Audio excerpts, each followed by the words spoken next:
কিন্তু হতো না, তারেক রহমান দেশে আসতে পারতো না, আজকে মাননীয় প্রধানমন্ত্রী সে হতে পারতো না। তো আপনারা আপনারা অতীত থেকে শিক্ষা নিন এবং অতীত থেকে শিক্ষা নিয়ে রাজনীতি করুন। এমন কিছু করবেন না। আমি সকল রাজনৈতিক দলের উদ্দেশ্যে এই কথাটা বলতেছি, আপনারা এমন কিছু করবেন না যাতে ছাত্র জনতা আবার আপনাদের পতন ঘটায়।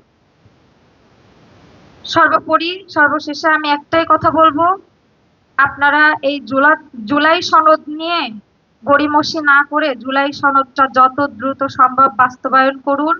শহীদদের খোঁজ খবর নিন, শহীদদের পাশে থাকুন। আর বর্তমানে যে অরাজকতা হচ্ছে দেশে, গুম খুন, গুম তো বাদই দিলাম, ধর্ষণ হত্যা একের পর এক হতেই আছে।